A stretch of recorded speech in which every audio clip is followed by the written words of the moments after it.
till I suffocate, very quick to agitate, concentrate till I rate, I'm irate, in a state, my confidence is a trait, success is my motherfucking fate. Picture this, it was a Wednesday and I was sitting on the toilet recovering from one of the most diabolical chicken jowl phrases I've ever had, whilst flicking through YouTube watching the clip of Rock Lee dropping his weights to overly loud music. It was in that moment, like Light Yagami regaining his memories of the Death Note again, did I realize. How the hell do we go from this to this?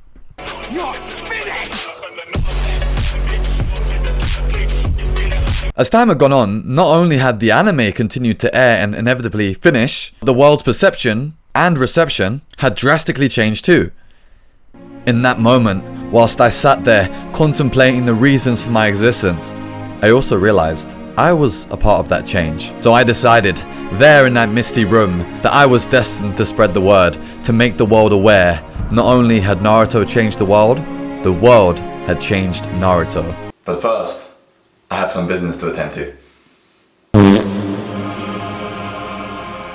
Oh, hello everyone.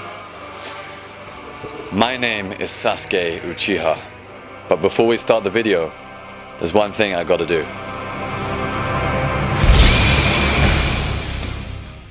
Naruto is definitely a popular intellectual property. With 250 million copies sold worldwide, that's about 3.7 times the UK population. Imagine going anywhere in the UK and everyone there would have at least 3 copies of the manga. And with any media behemoth, it has its popularity curve. Naruto arguably being at its peak in 2014 after the manga concluded. In that case, what does it mean to be trendy or to follow trends? Well, the Cambridge Dictionary defines it as general development or change in a situation or the way that people are behaving. So in that case, we have 2 questions. What about Naruto has changed, and how have the fans responded to said changes? As described from the revelation earlier, those questions will be investigated in this video. But first, let's go back to the beginning, or what I would call it, classic Naruto.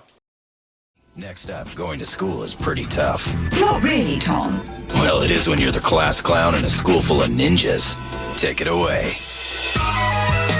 In Hidden Leaf Village, the art of ninjutsu is a way of life. Back in the day, Western exposure to anything anime was very minimal. In the UK, the only show that really showed it when I was a kid was Jetix. And even then, it was in this accursed Groundhog Day-like state of just starting at the beginning of the tuning exam final arc thing and ending at the Tsunade search arc. Da-dun, da-dun. Da-dun, da-dun, da-dun, oh, way up. Da-dun, da-dun, da-dun. We are fighting dreamers, darkening the ways that she define. It would just constantly be reset over and over again. Not even lying, when I was a kid, that was all I had seen, and I played Naruto Ultimate Ninja 1 on the PS2, and I had no idea who Zabuza and Haku were because they weren't in the show at that point. I was stuck in the same loop of watching the same arcs over and over again. Because I was in this loop of watching the same thing over and over again, something had to change. I turned to Google to find any inkling of Naruto episodes, and I didn't care if it was recorded on a 1995 camcorder with someone crunching on Doritos in the background. I just needed more. This was when myself and many others found the site Naruto Get. An extremely illegal site, of course, don't sue me please. They ask you how you are, you just have to say that you're fine. And that's how many of us were able to catch up on the story. The days before streaming was widely available, and of course, my parents never wanted to buy the DVDs. Yes, this was also where the forums online were at their peak as well.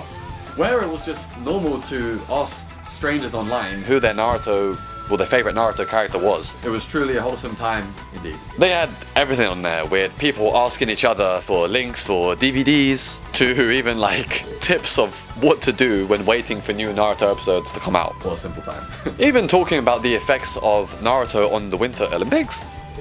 Though, in my opinion, the most interesting part were when people discussed theories of what could happen from the series in future. A really exciting time to be a Naruto fan. We used to have so many questions. Who were Naruto's parents? Who was the leader of the Akatsuki? Will Sasuke kill Itachi? What happens after? Who was the masked man?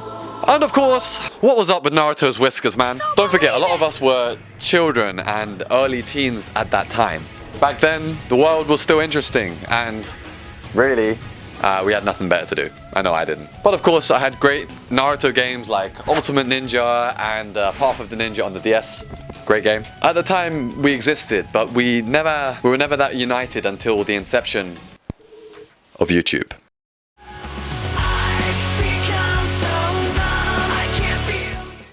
Now, YouTube was where the whole Narutoverse completely exploded. YouTube not only gave fans a united platform in which they can share their ideas, but we also got to see more creative styles of Naruto content.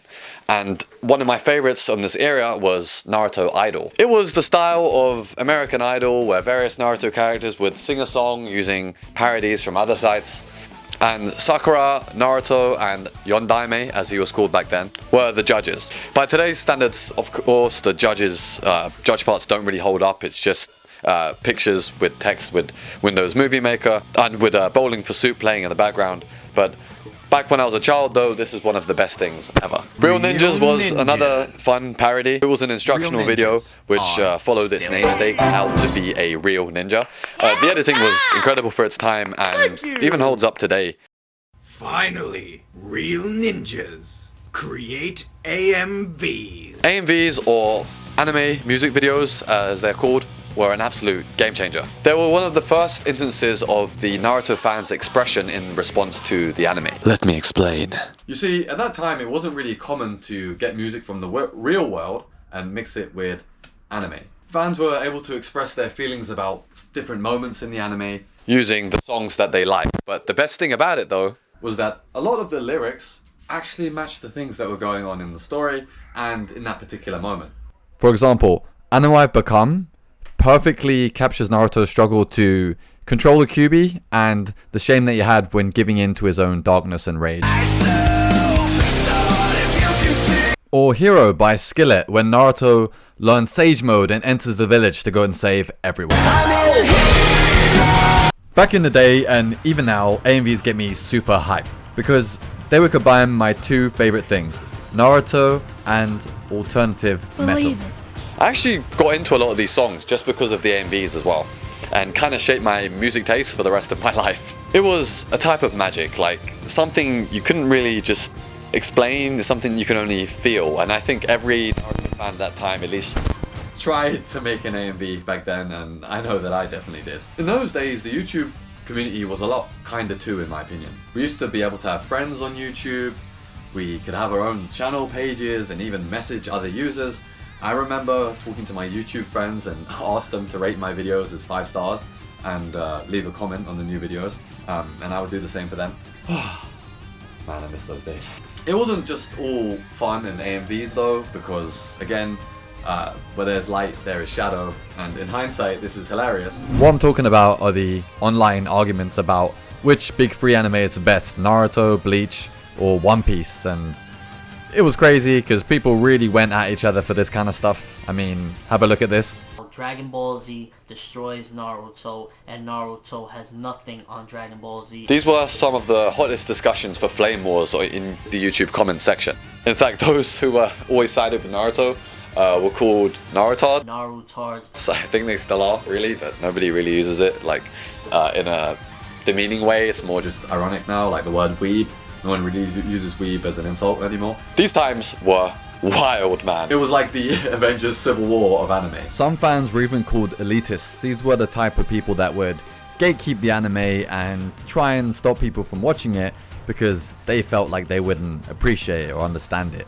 But I kind of get it, because when you love a show, you get so attached to it that the thought of somebody else tainting your passion for it is kind of a scary thing to bear. I know I feel that way about some stuff. I'm not saying it's justified when people gatekeep stuff, but I do understand that sentiment you have to stuff and you don't want people to ruin it for you. But yeah, I'd say the only way that this stuff grows and becomes more relevant is by people watching it. So it became popular that way, and oh man, did it become popular. New Naruto skins are now in Fortnite. This is the part of the timeline that I would call modern Naruto. Let's say after 2014, where the manga ended, for this present day. So this is where things were really changing. Not only had the internet landscape changed tremendously since the early days of YouTube ads, shorts, and copyright hell, but attitudes towards anime were getting better, with streaming services like Netflix including a large library of them, and celebrities like the MMA fighter Israel Adesanya being very open and public about their passion for the medium. With the hype around Naruto calming down after the ending, the longtime fans stayed, with circulating opinions evolving. But before we get to that, let's examine the bigger picture. Naruto, who was once a child, has now grown up, just as we have, and now people that watched it potentially have their own kids, just like he does. Since the series ended, many people, including myself, were a little bit hesitant to watch Boruto. Boruto, everything. Fans wanted to satiate their hunger for Naruto-related content. You see, it wasn't just about enjoying a series that you used to love with a different lens. It was also about trying to recapture that warm, nostalgic feeling that you had when you were a child watching it. If you don't believe me, look at the media space. These days, we're getting remakes, remasters, and reboots up the arse. Companies understand the power of nostalgia and make big profits from it. Due to things like the overload of content on social media, streaming services, video games, a new wave of Naruto content emerged. I call it deep analysis, instead of the shallow analysis of the past, for example with videos like Who's Stronger, Naruto or Itachi. Definitely Itachi. And theory videos like what if Sasuke came back to the village after Itachi's death. Now we had videos like Hot Boy Spicy's breakdown of the complexity of Naruto and Sasuke's rivalry. This was quite an important video, as the common notions at that time were that it was a shallow relationship and lacked any thematic depth. And of course we have the now infamous video by Plague of Gripes entitled Naruto, the Self-Made Hypocrite, where he criticizes how well Naruto himself actually reflects the themes highlighted by the show. His main argument being that hard work can overcome talent. But actually he was really gifted and has great genetics and great teachers and is literally like Ninja Jesus reincarnated. And videos like this really began to change what we thought Naruto was and how we received it. If you said that Rock Lee should have been the main character 10 years ago, you would have made a very novel and intriguing insight. If you say it now, it's just another voice in the echo chamber. At this point, the deep analysis paved the way for a very specific type of video. And with the rise of TikTok and YouTube Shorts, there is a large increase in quantity, but an arguably decrease in quality. We've been blessed with 10-second clips from Naruto with flashy edits, overly loud music, and the same 3 songs. But regardless of what I think of these, they're all just low effort and oversaturated shorts, and they don't make a lot of money anyway. But on a more positive note, this deep analysis has another face. In the age of self-improvement becoming more popular, and Naruto fans going to the gym, you see, maybe.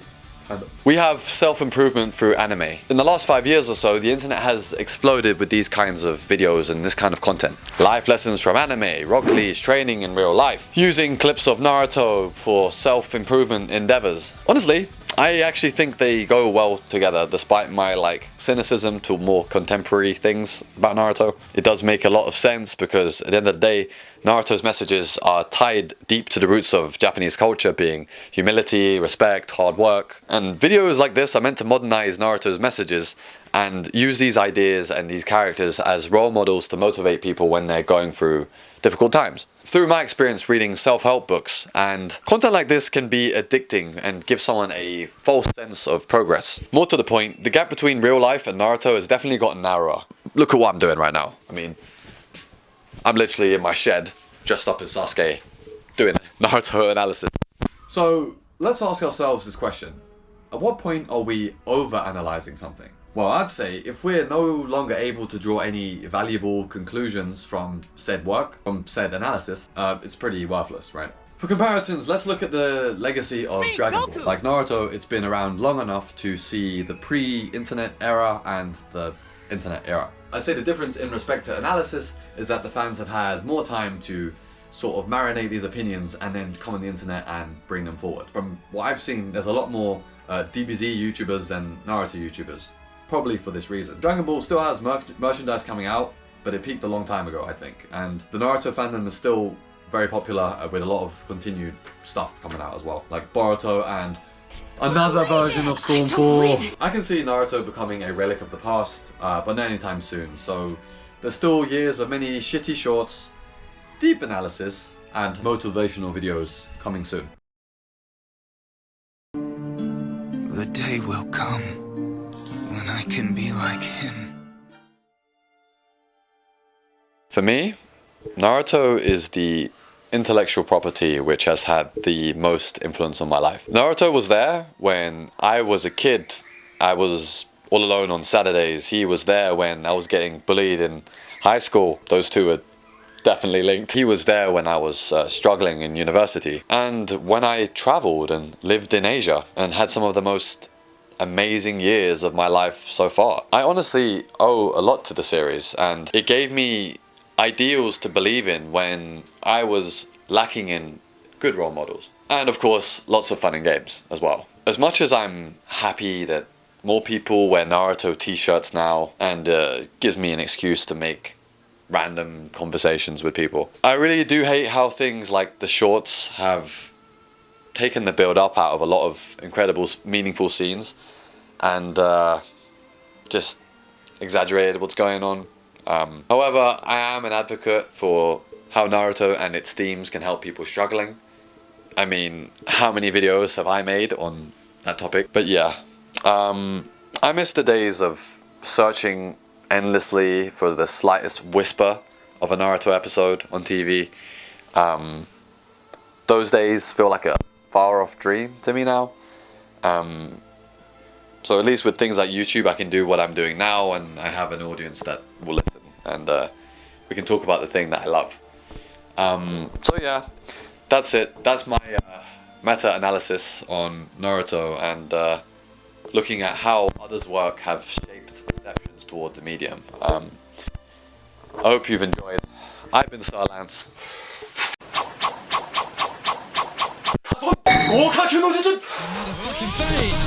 Season and I'm out for the kill. Adrenaline pumping through my veins, now I'm feeling the thrill. Call me Itachi, you won't see me. Tsukuyomi.